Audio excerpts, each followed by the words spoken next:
microphone to our interpreter just so that they can let anyone who may need interpretation services be aware that they are here. Muy buenas noches. Si alguien necesita interpretación simultánea al español, tenemos equipo de traducción, está en la mesa aquí a mi derecha, lo pueden recoger y también hay, por supuesto, interpretación para lenguaje de señas. Gracias.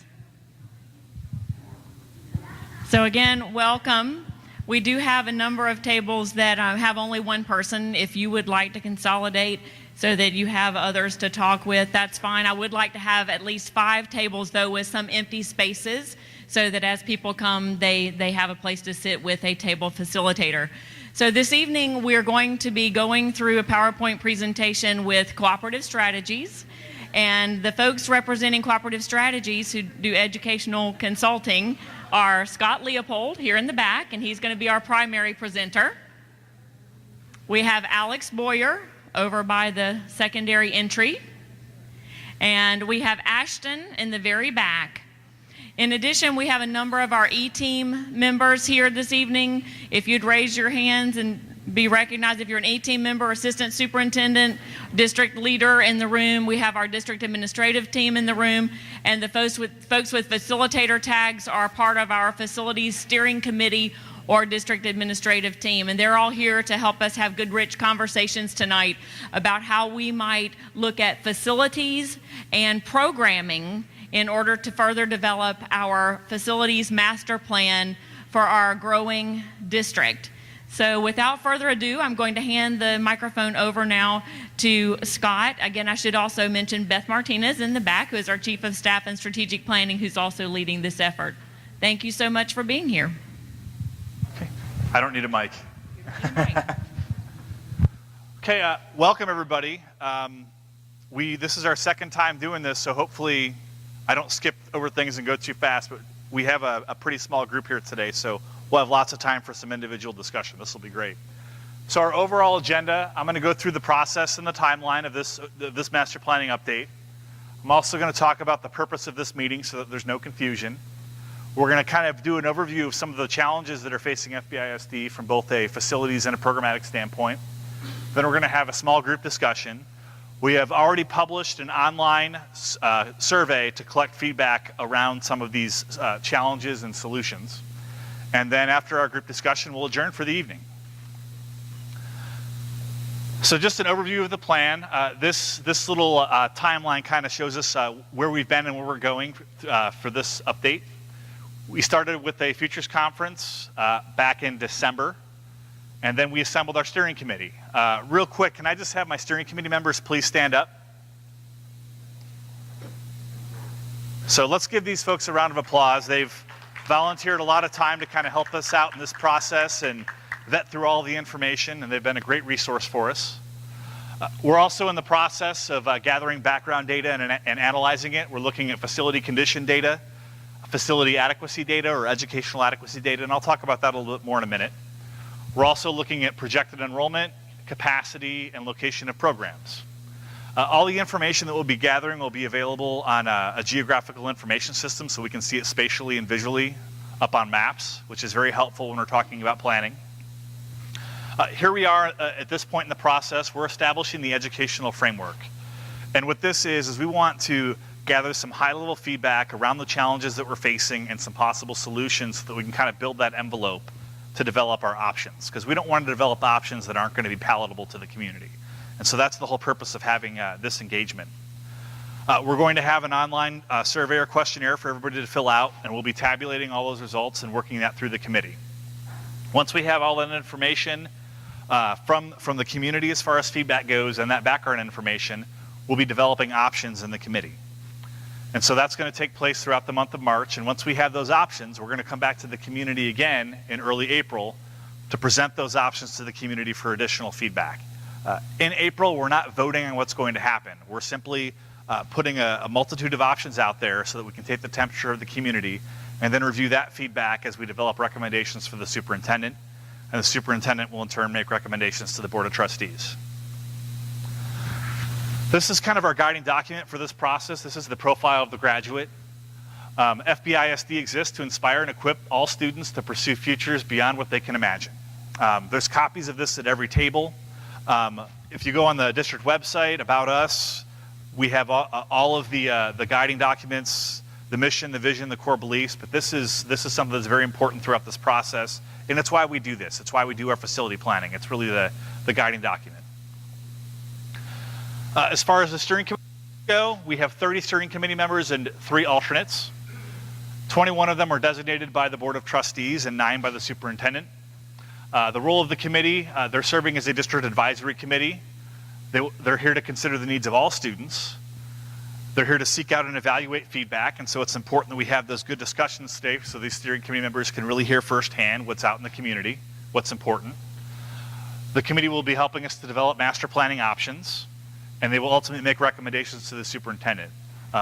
Again, all of our community meetings are open to the public, and so if you want to come to the community meetings and see what's going on, you're absolutely welcome to.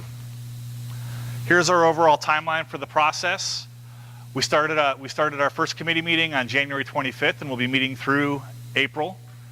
We've got one meeting in March. I think we have another meeting that we're throwing together in March, so we'll have this updated on here as well. As far as large format community meetings like this, we've got February 20th and 22nd. Here we are at Travis. And then we have 4 meetings in April, April 3rd, 4th, 10th, and 11th. And again, those will be the meetings in which we're presenting the options to the community for feedback. So the overall goal of this process is to develop a robust and comprehensive facilities master plan that supports the profile of the graduate. We want to develop options and again, collect that feedback to make recommendations. And as far as final delivery goes, we're looking to make board considerations and recommendations in May.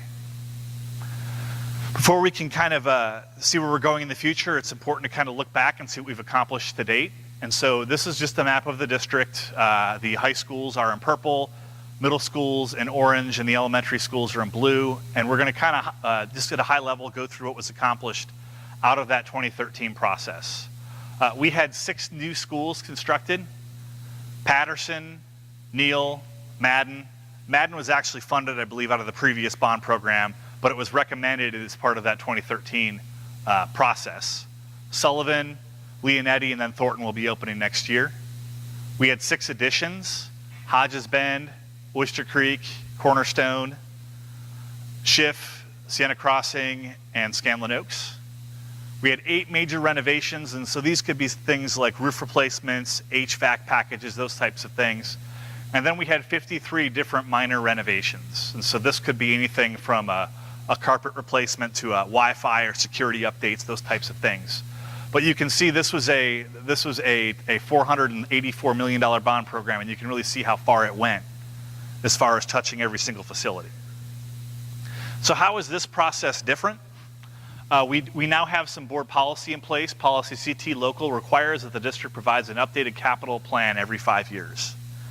And so here we are. Our last major plan was delivered in 2014, and so here we are updating it again. This plan will continue that progress, but we're going to have an increased emphasis on some programmatic solutions that may consider some different ways to utilize our facilities. This is important because those may not necessarily have the same capital costs that we have with our traditional options that we had last time, which were additions, new construction, renovation, and those types of things. And I'll go through what those programmatic ideas are here in a couple minutes.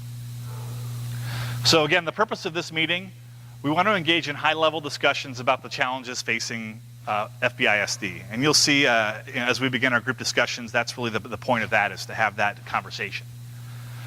We also want to discuss and determine tolerances for different types of solutions from both a facility and a programmatic point to address those challenges.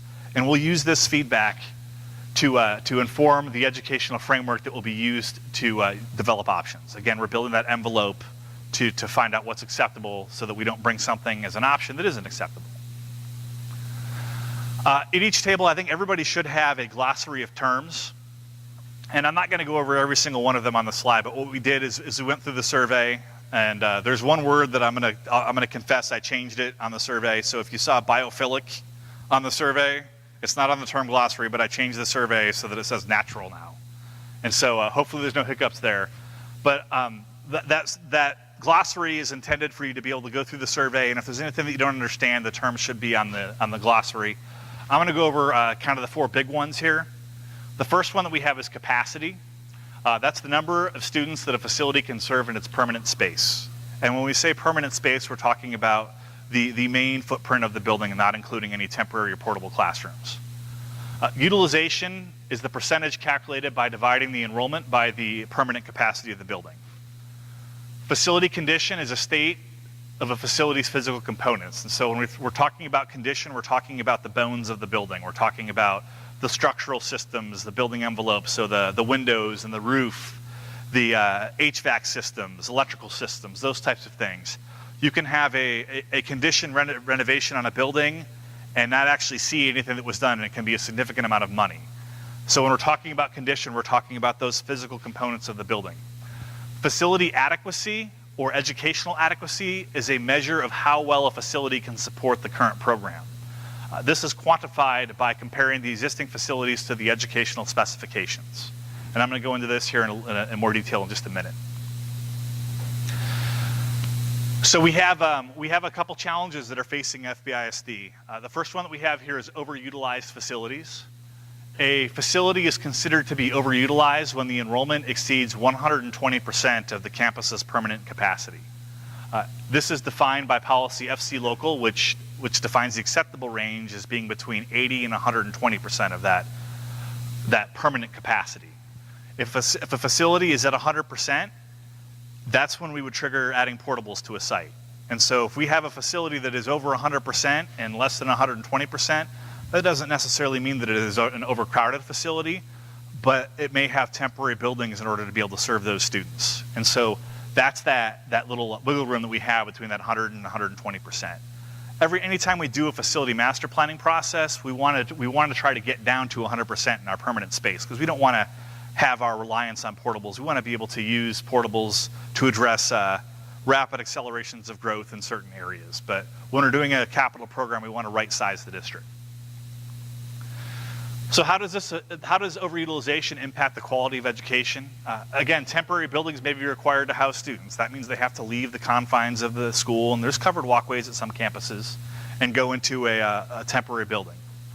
We may have to have additional lunch periods added either earlier in the morning or later in the afternoon to serve all the students. When you add portable classrooms or T-buildings to a campus, that's adding classroom capacity, but there's really no way to make the cafeteria spaces bigger. And so that's just a consideration that, hey, if we have an overcrowded school, that means we may be serving lunch from 10 to 2. Student-to-teacher ratios may increase.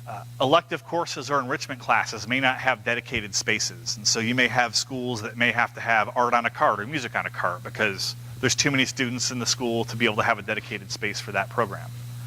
There's going to be more competition for all extracurriculars. And this isn't just limited to athletics. It could be fine and performing arts as well. Band, the fall play, there's only one leading the player and there's only one starting quarterback. And when you have a large student body, there's going to be more competition for that. The last piece we have is there's going to be more wear and tear on the facility. If you've got more students in the facility every day, that means more toilet flushes, more feet walking on the floor that needs swept up. Our electrical systems, our technology systems, everything is going to be taxed a little bit harder. And we may have to replace some of those components sooner rather than later just because of the additional wear and tear. Conversely, another issue that we have is underutilized facilities. Even though we are a growing district, we do have certain schools in the district that are either flat in enrollment, the enrollment is much lower than it has been historically, or they could even be declining in enrollment. And again, we define a facility as being underutilized when its enrollment is less than 80% of its permanent capacity. So how does underutilization impact the quality of education? When we have a school that's underutilized, we're losing some efficiency. We may have to have additional funding to support programs in an underutilized school. Lower enrollment can also impact extracurriculars. You may not have enough students to field an athletic team or enough interest to have a drama production, those types of things. We may also have to have support staff that would need to travel between more than one campus because there's not enough students in order to, you may have a nurse that travels between two schools because there's not enough funding based on that full-time enrollment to have a full-time nurse at all schools, or the district would have to supplement that with district dollars. We also have additional funding that would be required to maintain unused or underutilized space. And so Whether the school is at 100% or 80%, you still have to keep the lights on. You still have to air condition the building. Just your cost per student goes up when you have an underutilized facility. Our next issue is declining facility condition. Again, facility condition is the state of a facility's physical components. The major components, again, that we're talking about in a facility are those mechanical systems, so HVAC, electrical systems, plumbing, and of course our building envelope systems. One of the terms that we'll be talking about throughout this process is the facility condition index. And what the facility condition index is, it is the cost to repair or renovate a facility divided by the cost to replace a facility. And so that's kind of the old totally in the car number. If you get in a car accident, you get a quote to get that car repaired. And if those repairs exceed the cost of the vehicle, then that vehicle is totaled. We have the same kind of information for a facility. And so when we're looking at that FCI information, a brand new facility is going to have an FCI of 0. And as that facility ages and students go through it and those systems are replaced, that FCI goes up and down as those components are replaced, but it's never going to get back to 0. Our last issue that we have here is our how does this impact education? We know, as far as facility condition goes, that students perform better in climate-controlled environments. And when we have facilities that are well maintained, that gives us more dollars that we can put into the classroom. Our last one, facility adequacy. This is the measure, again, of how well a facility can support the current program. Our major components that we're looking at in adequacy are classroom size. Are the classrooms large enough? Presence of support spaces. Does the facility have collaboration or breakout spaces? Presence of program space. Are all the required program spaces there? Does the facility have a dedicated gymnasium, or is it a combined cafeteria, gymnasium, multi-purpose room?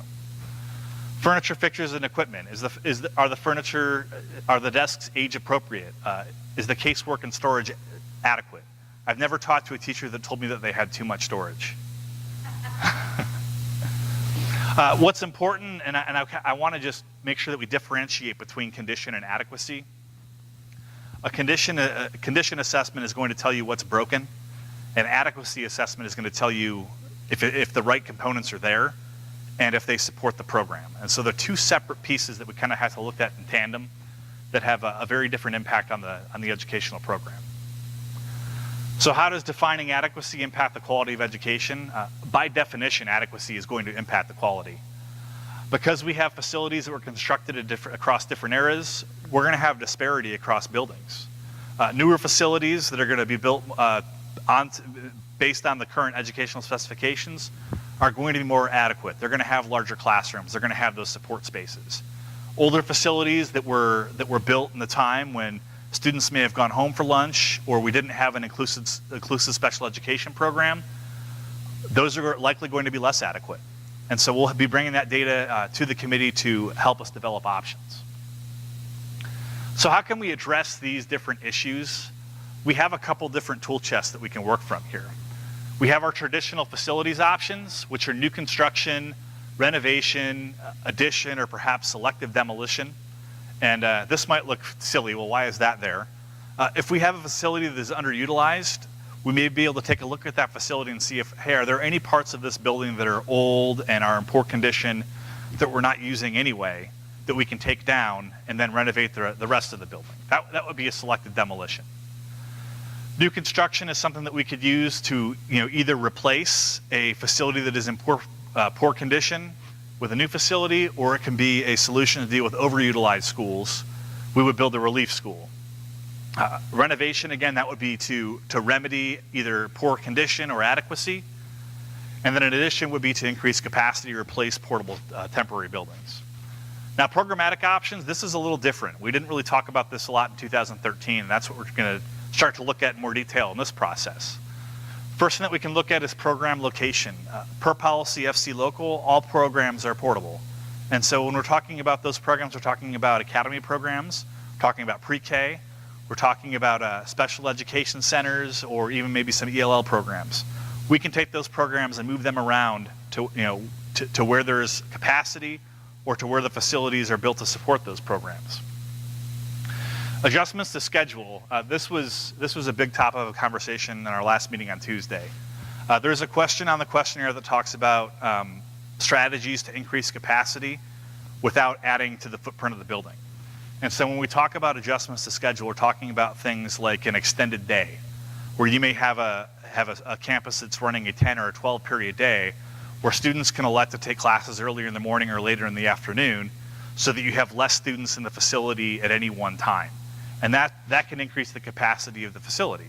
Now, there's going to be trade-offs with any of these. I mean, the first argument that you're going to get is athletics. Well, what if the class that a student wants to take is only offered, late in the day and they have practice or something like that? There's going to have to be some work done with that. I mean, they may have some students that would need to take earlier classes if they want to participate in athletics and extracurriculars later in the afternoon.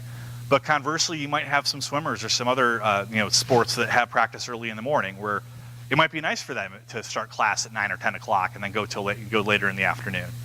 That's one option for adjusted schedule. Another one is a split shift. It sounds super scary because you'd really have a separate student body and faculty for an AM shift, and then you'd have a separate student body and faculty for a PM shift. But you'd be able to effectively double the capacity of a facility by doing that without spending any capital dollars. It is going to have more wear and tear on the building, like we talked about with that facility condition index. Last one that we have on here is grade configuration. This could be something as simple as a 9th grade center, to relieve a high school that's overcrowded. These are the types of ideas that we're talking about from a programmatic standpoint. And again, that program location, that's another key thing to consider. But we have that question on the survey to try to get some more detail and some feedback from the community about some tolerances for some of these kind of out-of-the-box solutions. So how are we going to use all of this feedback? What we're going to be building is basically a decision matrix. And this is completely blank now because we don't have any community feedback yet. But what this is this allows us to basically plot every facility on this chart.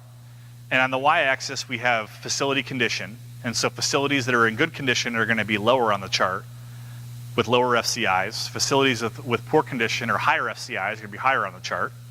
And we also look at utilization. And so again, our underutilized schools are going to be in this area.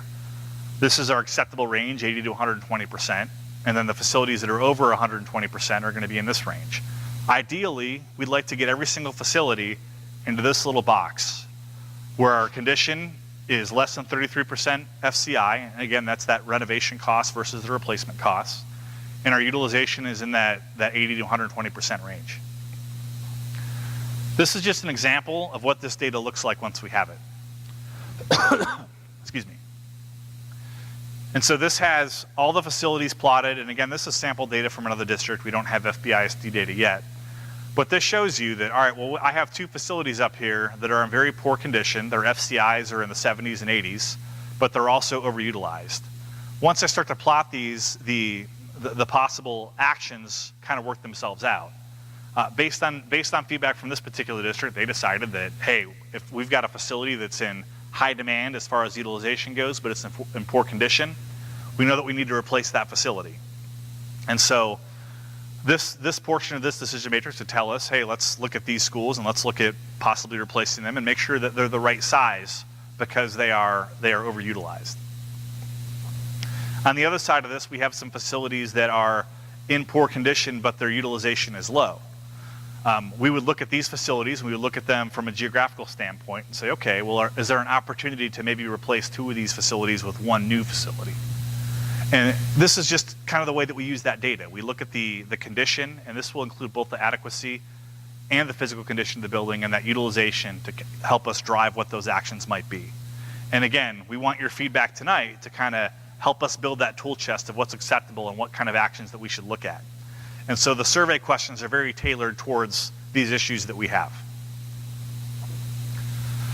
So as far as presentation goes, that's what I've got. Hopefully we kept it under 20 or 25 minutes or 30 minutes, so I don't see anybody too bored yet, so that's good. Our goal for tonight is to have a small group discussion. We have an abundance of steering committee members, and can you raise your hand for me if you're not on the committee? 1, 2, 3, 4, 5, 6, 7. We might make 2 or 3 tables so that we can have some conversations without the majority of steering committee members at the table. What our question is it's an open-ended question. We want to know what are the biggest challenges facing Fort Bend ISD from both a facility and a programmatic standpoint, and what are your ideas for some solutions? That's the open-ended question that we want to have that discussion around. We also have an online survey that is much more tailored with specific questions. We don't expect you to go through it and answer it tonight. The link is already posted. It's up here. You have your little cards at the table that have both the QR code and the link. The survey will be active through March 7th, and we'll be looking at those results as a committee. As far as next step goes, again, in March, the committee will be developing options based on the feedback that you're providing tonight and with the survey. And we'll have our community meeting number 2 in April 3rd, 4th, 10th, and 11th. So what I'd like to do at this time is, if you're not on the committee, I'd like you to consolidate into 2 different tables, and then we'll volunteer two committee members to facilitate those tables. And so again, can I raise your hand if you're not on the committee? Okay. If I can have one group at this table number 4. So if you're not on the committee, if you could come to this table, that'd be fantastic, because we want to have some diverse discussions. And then if we could also do, how many do we have at this table? You guys, 3 committee. So let's go to table 5.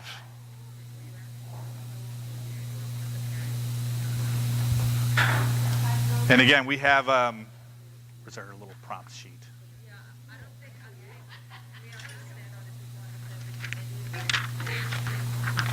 Are you? Okay. So we've got, how many members we have here that aren't on the committee? 1, 3, 4. And we've got 2 committee members, 3 committee members. And then who's not on the committee? 1. Do we have anybody else that's not on the committee? All right, let's just do one table over here. If you can move over here, that'd be great. So you're a facility. Okay. So we have one table. That's fine. And you guys are lucky. You guys can turn my mic off. I'm done now.